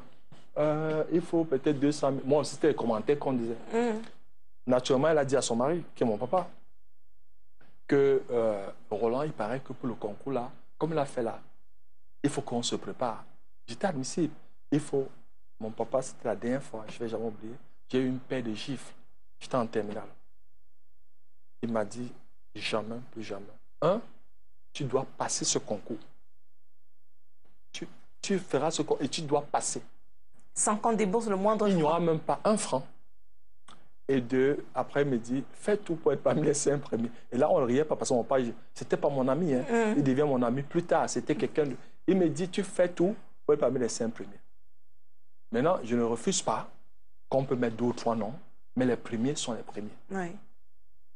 Dora, j'étais major de ma promotion au concours d'entrée. Parce qu'il savait vous booster. Oui, il m'avait poussé. Alors, je souhaiterais quand même, Roland Kwémen, qu'on s'intéresse davantage à cette perception. Oui. Parce que même sur le post que j'ai fait sur notre émission d'aujourd'hui, Oui. j'ai vu les réactions. Parce qu'en même temps, j'ai la chance d'être votre ami sur Facebook. Oui. Il y a cette certitude que certains ont, certains qui ont même participé à certaines de vos réunions, qu'ils disent, ils ont l'impression que, au-delà du développement personnel, Oui. Il y a quelque part des ordres. Oui. Que vous êtes une antichambre, par exemple, de la franc-maçonnerie. C'est pas vrai. Vraiment, c'est la plus haute autorité. J'ai été président mondial. Oui. Si je n'avais pas atteint les sommets, ce que j'allais dire n'allait pas être crédible. On a dit, non, mais Roland, ça me rappelle mon enfance. Oui. Vous êtes brillant à l'école primaire. On vous dit, non, le cours 1 est facile. Vous allez au cours 2, vous êtes premier. On dit, non, non, vous allez voir en 6e. Moi, ça a toujours été ma vie. J'ai été président mondial. Je suis le premier noir président mondial à la Jeune Chambre. Oui. Et j'aime blaguer. Il faut travailler. J'ai atteint le sommet de cette organisation. Ce que j'ai vu, c'est de ça que je parle. Je reconnais qu'il y a beaucoup de lobbying parce qu'il y a tellement d'intérêts. Et là, la discussion que j'ai vue, tel que le post, tu l'as fait sur Facebook, comment on fait à l'intérieur, FIFA, CAF, et tout. Il y a beaucoup de lobbying. Ça, au même titre que la FIFA et tout, il y a beaucoup de lobbying. Si je deviens président, ce n'est pas parce que le Cameroun est fort, tout simplement parce que le Japon, je peux le dire aujourd'hui, m'a soutenu. Le Japon, à la Jeune Chambre, c'est 45 000 membres sur les 200 000 membres. C'est-à-dire, c'est énorme. Ouais. J'ai le soutien du Japon, j'ai le soutien de la France, j'ai le soutien des États-Unis. Donc, c'était clair. Et puis, l'Afrique s'est aussi mobilisée, que ce soit la Côte d'Ivoire, le Bénin, le Nigeria, le Burkina Faso, le Cameroun. Donc, il y a eu cette mobilisation. La plupart du temps, les Africains étaient fragilisés parce que souvent, il y avait 2 ou 3 candidats. On était vraiment unis. Et donc, c'est ce que je peux dire de l'organisation. Nous ne sommes une antichambre de rien. De rien du tout. Nous sommes une organisation de renforcement de capacité et qui pousse les jeunes à s'engager dans leur communauté. D'accord. Il n'y a rien de secret. En 2012, Jeune Afrique... rassurer les jeunes. Oui, il n'y a pas... N'ayez pas peur, venez à la Jeune Chambre, comme à l'AISEC et d'autres organisations. Renforcez vos cas, cultivez-vous, lisez. N'ayez pas peur, voilà. Que ce soit une loge ou autre chose. Je serai le premier à vous demander de ne pas le faire. D'accord. Alors, en 2012, Jeune Afrique révèle que même chez nous, sur le continent, dans les milieux politiques, économiques et religieux, il y a la franc-maçonnerie qui s'est infiltrée. Oui. Sauf que la plupart du temps, et ça c'est Jeune Afrique qui le dit d'après ses enquêtes, la plupart même de nos leaders ont du mal à accepter qu'ils sont dans la franc-maçonnerie. Donc vous avez côtoyé beaucoup de leaders, ils vous ont peut-être pas dit s'il était. Est-ce que vous avez été au moins approché pour rejoindre une loge? Non. Jamais? Non, jamais. Jamais. Avec tout cet aura, c'est vrai que c'est un peu surprenant. C'est très surprenant, n'est-ce pas? Tout simplement parce que si vous êtes cancre, ces organisations dont vous citez ne feront pas de vous. Et c'est une erreur. Et Dora, chaque fois, et ça, je voudrais regarder la caméra avant de le dire, à un jeune, chaque fois que tu veux faire quelque chose, fais-le par conviction. Lis, cherche, sois curieux, fais-le par conviction. On ne force personne à faire quelque chose. J'ai tout du mal. Et les jeunes vous disent, oui, on n'a pas le choix, on devait faire comment? Une jeune qui, pour accéder à des postes de responsable, pour une jeune dame, elle n'est pas obligée d'aller au lit avec les responsables, non. Si vous commencez, donc ne le faites pas. Faites tout par conviction et assumez. Tout à fait. Donc mon conseil aux jeunes qui veulent vraiment gravir les échelons, ne vous compromettez pas. Le seul facteur de réussite, c'est le travail. Et puis, il y a le destin. D'accord. Alors, on va refermer très rapidement ce sujet sur les pratiques mystiques au sein des grandes organisations internationales. Sur la bande d'images que j'ai pu voir, vous avez ce collier. Oui. Cet immense collier. Oui. qu'on voit chez beaucoup d'ailleurs Oui. de vos frères, vos amis au sein de leur organisation, et qu'on voit également sur beaucoup de grands leaders politiques, cette immense chaîne. Est-ce que c'est pas au sein des ordres qu'on donne souvent cette chaîne? C'est une tradition américaine. La Oui. Jeune Chambre, n'oublions pas, est une organisation à la base américaine. Le siège aux États-Unis, c'est une tradition américaine.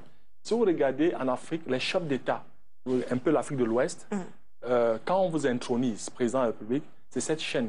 Au Cameroun, il y a la mairie, je pense c'est au niveau des reins, Oui. et puis les députés, donc c'est le symbole du pouvoir. Mais c'est vraiment symbolique. Au même titre que dans nos sociétés traditionnelles secrètes, vous avez vu le Ngondo, le Ngone, ou le festival médium de le Lankan et tout, il y a des symboles, mais c'est vraiment symbolique. Mais pourquoi beaucoup de leaders du monde, je veux dire, même si c'est symbolique, est-ce qu'on n'a pas forcément la même culture? Et ça, vous l'avez dit avec le ruban, Oui, comme oui, pour les maires au Cameroun. oui.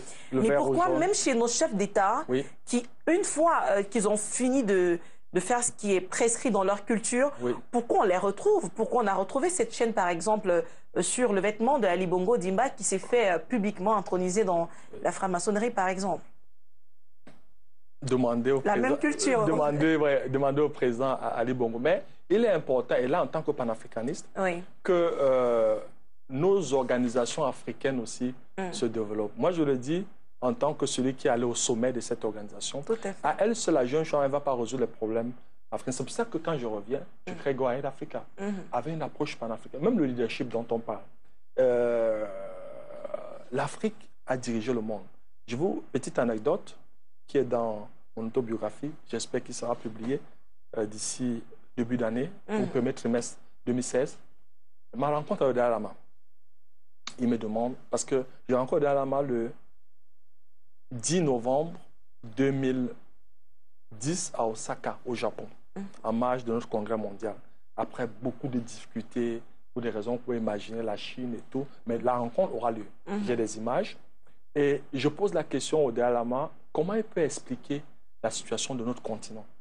J'ai une idée, mais je voudrais qu'on la bouche de ce grand leader spirituel. Il me dit 2 ou 3 pistes. 1, les Africains sont coupés un peu de leur passé. Et là, on va rentrer dans la Bible. Prenez l'Ancien Testament de Joseph, l'aïeux de Moïse, et vous finissez au Nouveau Testament par Jésus-Christ. Ils ont tous vécu où? En Égypte. Or, l'Égypte, c'est en Afrique. Tout à fait. Et c'est vrai, cette histoire est 2, 3, 4 fois millénaire. Mais l'Afrique a dominé le monde. Il y a eu des pharaons noirs. C'est pour ça que quand vous allez voir qu'on a cassé les nez. Parce que c'était les nez épatés comme ton nez et le mien. Donc, il y a eu, j'ai dit 3 000 à 4 000 ans. C'est une histoire très lointaine. Mais il faudrait que les Africains sachent que... Ils doivent connaître cette histoire. Deuxième élément, c'est qu'il me dit, les Africains ne croient pas en eux. Il y a un complexe. Vous allez voir les dames se décaper. On s'habille comme des Blancs. Moi-même, costume. En préparation de l'émission, ils se demandaient, est-ce que je mets... Qu'est-ce que Dora m'a demandé? Parce qu'il faudrait que les téléspectateurs sachent. Oui.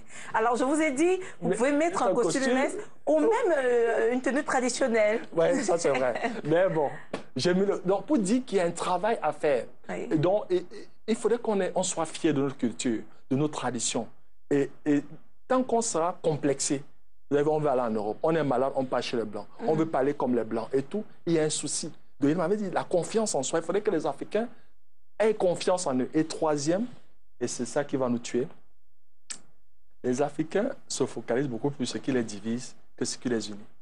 Or, ce qui nous unit est plus fort que ce qui nous divise. Et à partir de là, j'ai dit non, je lance Go Ahead Africa. Et c'est quoi Go Ahead Africa? Go Ahead Africa, c'est un cabinet de leadership et management, mais avec un local content. Et que ce soit les citations, que ce soit les recherches, tout est africain. Parce que l'Afrique, c'est le berceau de l'humanité. Tout a commencé ici. Et quand on prend la Bible, que je lis assez régulièrement, vous verrez que les plus grands dirigeants bibliques, les plus grands, ont été en Afrique. L'Afrique a été le berceau de la civilisation.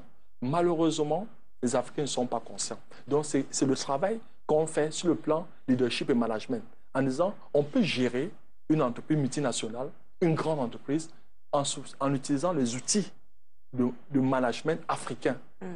Donc, le leadership, ce n'est pas une invention occidentale ou américaine ou orientale. L'Asie a sa façon. La première fois que je vais au Japon, c'est en 2005, l'Académie de leadership du Japon.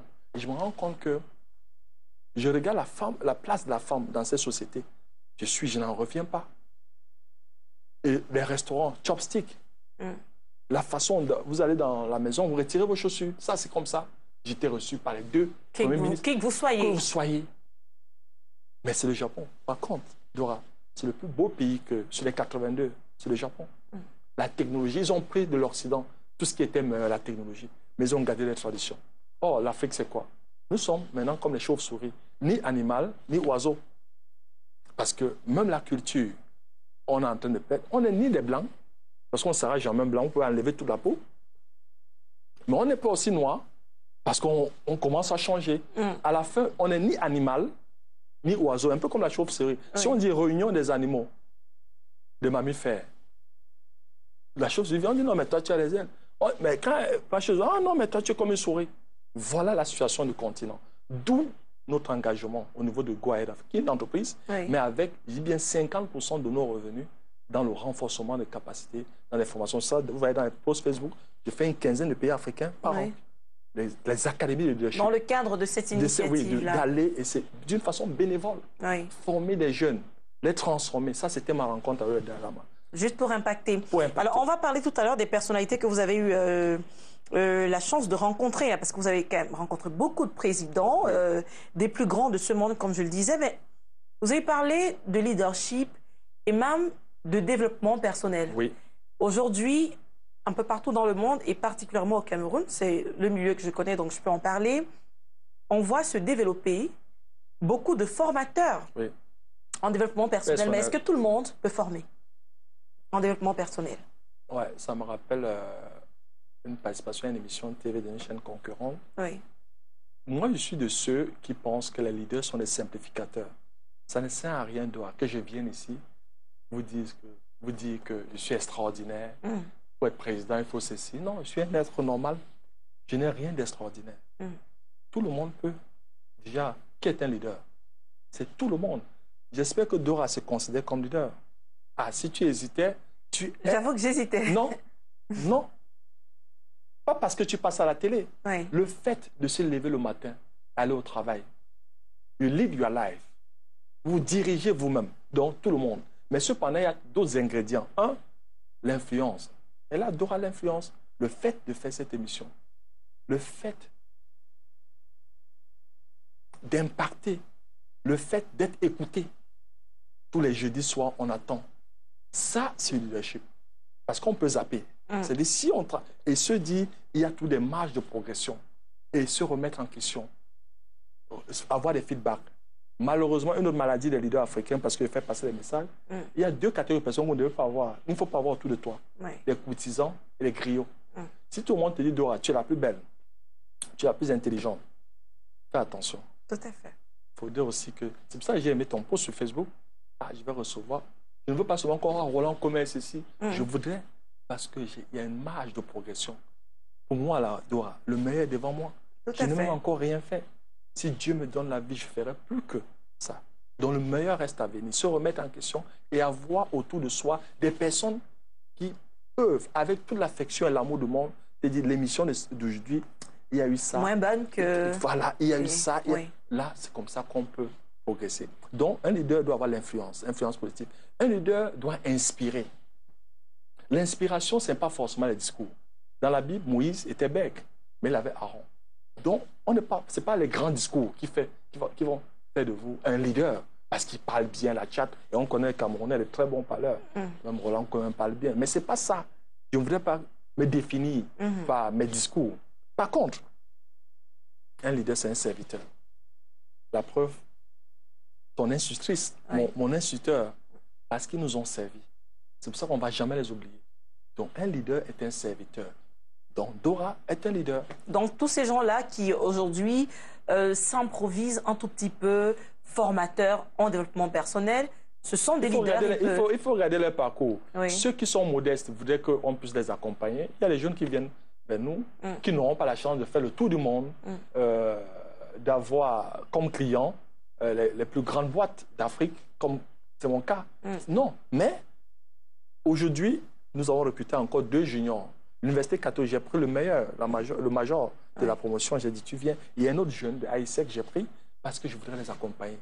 On dit en anglais, leaders, grow leaders. Les leaders forment des leaders. Donc, je ne peux pas, ici, cette précieuse émission suivie par des millions de personnes, dire cela, ils ne sont pas des coachs, ils ne sont pas des experts, non. Je pense, je ne dirais pas et au ça. sein de... Par contre, oui. tous ne sont pas bons, mais ils doivent avoir l'humilité de continuer à apprendre. Dans cette émission, dans l'autre chaîne, j'avais expliqué la démarche. Les médecins deviennent des coachs, les ingénieurs. D'abord, c'est une passion. Regardez mon background, donc marketing. Après, j'ai fait un master en management international et tout. À l'Institut de la Banque mondiale. Voilà, donc, il y a tout ça, vous faites. Il y a les formations académiques, mais il y a aussi la pratique, les séminaires et identifier des mentors. Et c'est le cas, il faut toujours avoir, parmi les journalistes du Cameroun, je suis sûr, il y a un ou deux que tu as l'admiration et qui vont te tenir. Moi, j'ai eu des gens qui m'ont tenu. Donc, chacun un coach. Samuel et toi, un coach. Ça peut être un coach pour comment s'habiller, comment se mettre, comment parler, comment manger et tout. Il y a des coachs, on est accompagné. Donc, mais surtout, moi, ma crainte avec ce que je vois, c'est l'imposture. Je suis d'accord que des gens sont experts en tout et pratiquement en rien. Et ça me pose un petit problème. Mais je ne voudrais pas te donner de leçons. D'accord. Mais au sein de la classe politique camerounaise, ça vraiment que ce soit au niveau de l'appareil gouvernemental ou alors dans l'opposition, est-ce qu'on a de vrais leaders quand on a appris tous les critères que vous avez élaborés? Est-ce qu'on en a beaucoup, des leaders? Alors, petite blague, chaque peuple, c'est un proverbe musulman, chaque peuple a des leaders qu'il mérite. Ah, d'accord. Faudrait que ça, j'aime toujours dire, parce que dans mes déplacements, j'ai beaucoup de rencontres avec la diaspora. Et il y a toujours, oui, le Cameroun, oui, c'est si le président bien comme ça, vraiment les ministres, vraiment on insulte tout le monde. Je dis, mais... on les mérite. Oui, on les mérite. Pourquoi on a travaillé pour... je ne sais pas, c'est nous qui avons bâti les conditions. Qu'est-ce qu'on a fait pour qu'ils partent? Chaque peuple. Elle dit qu'il mérite. D'accord. Nous sommes complices. Le jour où on ne voudra plus. Ça va changer. Vous n'avez pas Burkina Faso, vous n'avez pas partout là. C'est l'Afrique, hein? Alors, vraiment, c'est un débat, c'est un faux débat. Chaque peuple a les leaders. Assumons. On aime trop parler pour les autres. D'accord. C'est les amis ivoiriens, parce que ça veut dire les amis. Mais un m'avait dit un jour, tous les jours au Cameroun, Côte d'Ivoire, Côte d'Ivoire. Laissez la Côte d'Ivoire tranquille. Pour vous là au Cameroun, ça vous dépasse. Mais tous les jours, Côte d'Ivoire. Maintenant, c'est Burkina Faso. Nous sommes des experts pour les autres. La crise ivoirienne, il y a eu beaucoup d'experts au Cameroun. Voilà. Tu as tout compris. Alors, vous avez côtoyé beaucoup de personnes, je le disais. Citez-nous quelques-uns. Déjà, je vais mentionner que le pape a baptisé votre enfant. Oui, Benoît XVI, oui, il m'a reçu dans la famille et tout au Vatican. Oui. C'était en quelle année? Le 17 novembre 2010. Une semaine, jour pour jour, après ma rencontre avec le Dalai Lama. Vous rencontrez deux leaders spirituels de haut niveau. Ah, mais Dora, tout est grâce. C'est une grande expérience. Quand on a terminé cette expérience, mon épouse coulait les larmes au Vatican, elle n'en revenait pas.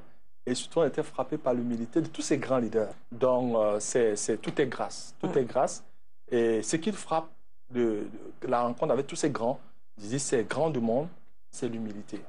C'est vraiment des gens, vous terminez la rencontre, je me rappelle une autre blague, mon épouse dit, tu es sûr qu'on était vraiment avec le pape? Je dis, je pense que c'était le pape. Pour vous dire, parce que, voilà, et la blague, c'était, il nous avait dit, comme lui, c'est Benoît, le fils, c'est Enzo Benedict. Alors, il dit, il espère que c'est son cadeau.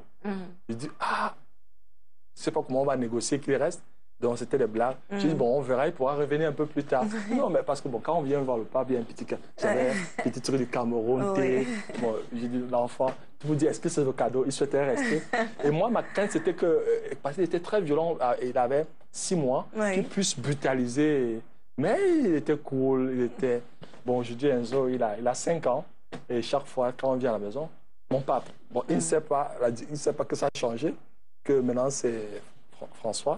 Vous avez rencontré Silvio Berlusconi aussi? Non, par contre, le président de l'Assemblée nationale. D'accord. Donc, Francisco, j'oublie son nom de famille, oui. Le président du Parlement, oui, il m'avait reçu. D'accord. En Italie, oui. Et beaucoup d'autres présidents. Lesquels, par exemple? Kagame, je sais celui que tout le monde aime sur Facebook, c'est Robert Mugabe. Alors, avec le président Mugabe, c'était très bien parce que quand j'arrive, l'entretien est prévu pour 15 minutes, mais on va faire 45 minutes. Et c'est très houleux. Parce qu'au départ, je tiens ce discours, oui, les dirigeants africains, vraiment, j'étais, il m'a écouté. Au départ, c'était Mr. President, Monsieur le Président, Monsieur, j'étais, et puis il a dit, bon, maintenant mon fils, j'ai compris que là, il fallait que je m'asseye un peu bien là. Tout à fait. Alors, il m'a dit, c'est dans le livre, donc je souhaiterais vraiment que le livre sorte, c'est des anecdotes, mais il aurait été tellement gentil. Et la conversation, c'était, moi, j'étais un peu inquiet du fait que tous ces dirigeants qui s'éternisaient, hein, comme on dit, au pouvoir, et la perception que l'Occident avait, il m'a écouté religieusement. Mais après, quand il m'a dit, mon fils, écoute, est-ce que si tu étais président du Cameroun, tu accepterais que 60 à 70% des terres appartiennent aux Blancs? Et puis il m'a dit que sa difficulté et son malheur arrivent lorsqu'il fait la réforme agraire. Pourquoi? Parce qu'il est président depuis 80. C'est en 2000,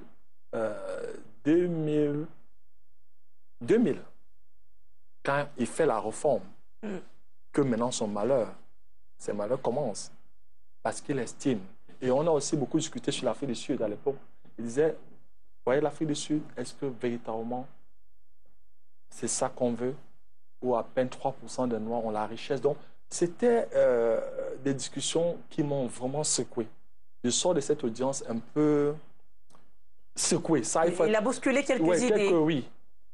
Et quand je rentre, et surtout qu'aux États-Unis, ça je peux le dire au niveau de l'organisation, le Bureau mondial ne voulait pas que je parte au Zimbabwe. Par rapport aux critères d'évaluation, qui est bon, qui est méchant, le rapport des États-Unis était... Et puis, je me rappelle la discussion avec mes conseillers africains. Et un m'avait dit, mais Roland, si tu ne pars pas au Zimbabwe, comment tu sauras ce qui se passe? Listen to... Et puis, il y avait une opportunité. Il voulait me rencontrer. Oui. Le président voulait le fait que je sois le premier noir et tout. Donc, il tenait et il m'a reçu. Et quand on a eu cette conversation, je ne dis pas que je suis fan, mais j'ai revu quelques positions. Oui, vis-à-vis de lui. On doit faire attention de ce que les médias occidentaux disent sur le continent. Entre ce qu'on dit et la réalité. Et deux, il appartient aux Africains de résoudre leurs problèmes. Ce pays a été sous embargo, mais ce pays n'a jamais... C'est-à-dire, c'est à partir de cette difficulté que ce pays aussi s'est développé. Il y a eu cette solidarité et le fait que les jeunes sont mis à se battre parce que tout était bloqué. Sous embargo, vous avez un nombre d'années, le Zimbabwe est toujours debout. Bien entendu, il y a des reproches qu'on peut faire au président Mugabe. Mais je pense que la plupart du temps, l'Occident est trop exigeant. Et comme il m'a dit... Trop intéressé aussi peut-être. Intéressé et un peu bias, et un peu d'arbitraire, parce qu'il a dit, si c'est pour la durée au pouvoir, ils sont nombreux. Suivez mon regard. Oui. Donc, si c'est sur le fait qu'on dit qu'on truque les élections, la plupart du temps en Afrique, après les élections, les gens se plaignent toujours. Il a dit, mais d'autres même, à la fin, les enfants les remplacent et tout. Donc, je suis sorti de là vraiment avec beaucoup d'interrogations. Oui, il faut comprendre pourquoi il y avait... Tout à fait. Voilà. Et à partir de là, j'ai dit, on doit beaucoup se méfier. D'accord. Alors, avant d'aborder la dernière question sur... pas vraiment une question, hein, mais voir ce que vous conseillez justement aux jeunes. C'est vrai que vous avez parlé de beaucoup de choses. Peut-être encore une autre confidence d'un autre chef d'État, parce que quand on a la possibilité de causer avec eux, souvent il y a des confidences, des choses qu'ils ne disent pas en public qui peuvent nous dire. Là, je peux parler du président Blaise Compaoré. Il m'a reçu 2 fois. Le seul, du moins ce qu'il me dira, c'est son passage à Yaoundé, le respect qu'il avait des Camerounais en termes de dynamisme, qu'il était toujours impressionné. Et que lorsque son épouse, parce que là, il m'a reçu, et puis moi aussi reçu lors des cinquantenaires des indépendances, quand le Cameroun célébrait, on a eu une autre réunion étonne.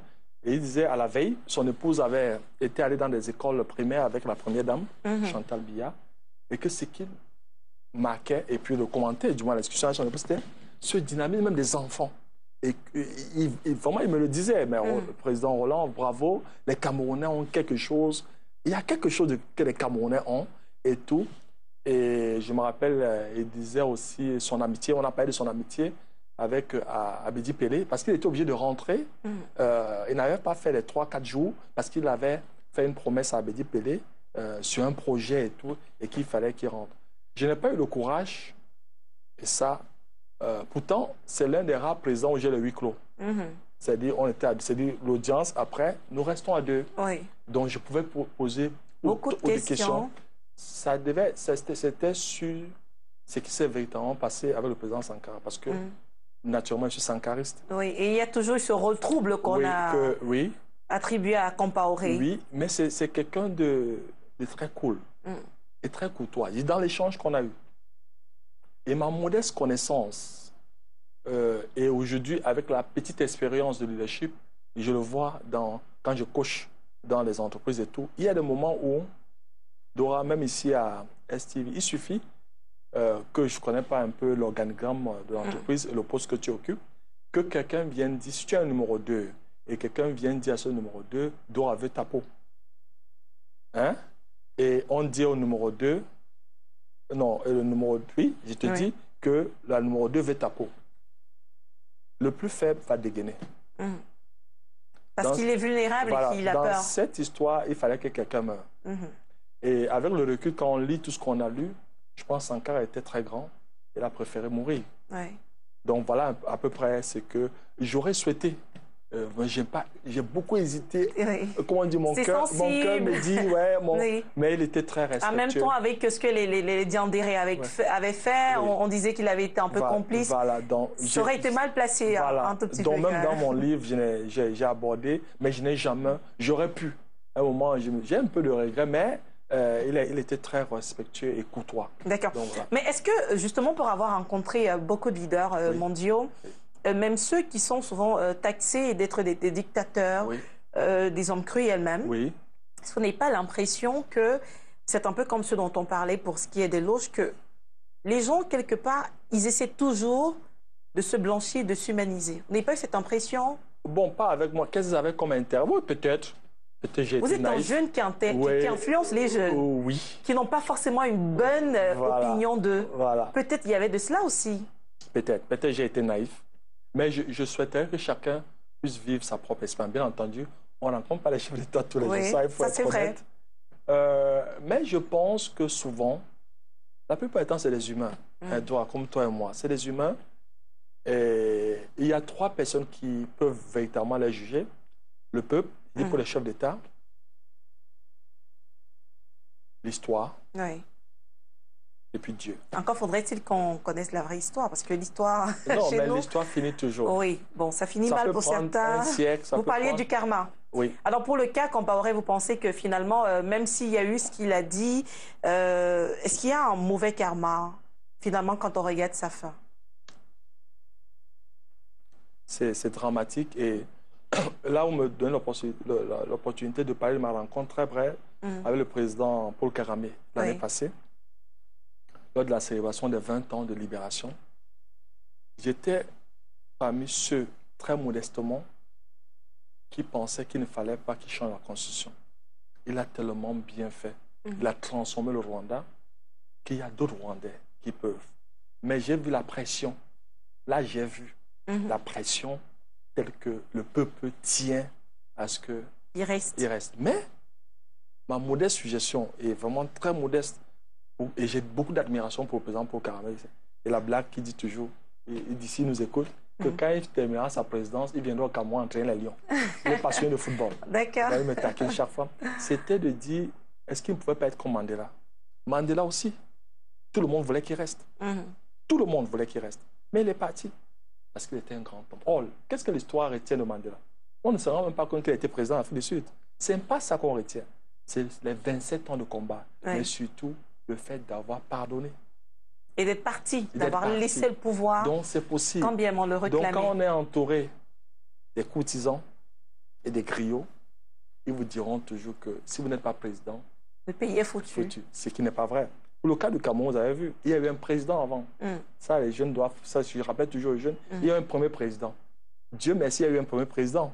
Vous dites qu'on a un deuxième, il y aura un troisième. Le Cameroun, c'est l'éternel. les hommes vont passer, le Cameroun va rester. D'accord. Donc ça, il faudrait qu'on se mette ça en tête. Alors, ne votre pas dernier se mot contenter et être triste par rapport à la situation actuelle. Le meilleur est devant nous. D'accord. Votre dernier mot, c'est vrai que ça a été très riche, hein, beaucoup de conseils donnés à la jeunesse, mais tout de même, puisque c'est la tradition, votre dernier mot à tous ceux qui nous regardent. Ben, déjà, remercier STV pour l'opportunité qu'on m'avait donnée d'avoir cet entretien avec Dora, que j'admire. Merci. Aux jeunes, c'est ma cible. C'est de dire que chaque fois qu'il y a une difficulté, et quand on regarde de près, derrière chaque difficulté, il y a une opportunité. Il y a aussi des possibilités de pouvoir se réaliser. Mais pour le faire, je vous parlerai des 4 D. Le premier D, c'est le désir de vouloir réussir. Vous devez avoir cette volonté, malgré les difficultés. Vous devez, je voudrais réussir. Tout commence par le désir. Le deuxième D, c'est la décision de passer à l'action. Tous les grands leaders que nous célébrons dans le monde, les grands entrepreneurs, ont été des hommes et des femmes d'action.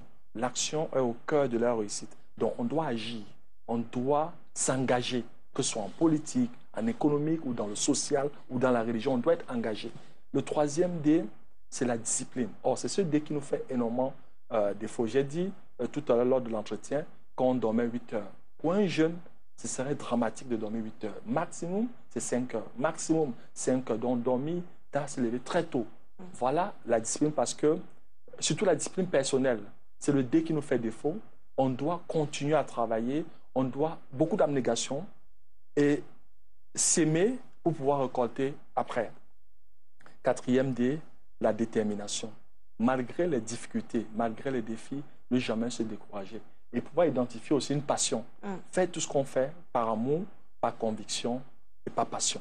Voilà, je vous souhaite tout le bonheur et toute la réussite en espérant que l'entretien aura été à la hauteur de vos attentes. Merci Roland Kouemen, si jeune, 45 ans, mais déjà une si vaste bibliothèque. Merci. 45 ans l'année prochaine, mais 44 ans. Mais je souhaiterais vieillir. Hein. D'accord. Et je souhaiterais vieillir. Donc, voilà, je suis né en 71, j'avais 44 ans. Oui, c'est vrai, très mauvais calcul. Voilà. Pourtant, j'étais bonne à mathématiques. 44 ans, mais l'année prochaine, 45 ans. Merci déjà de m'avoir donné la bénédiction de pouvoir, oui. On se verra. Voilà.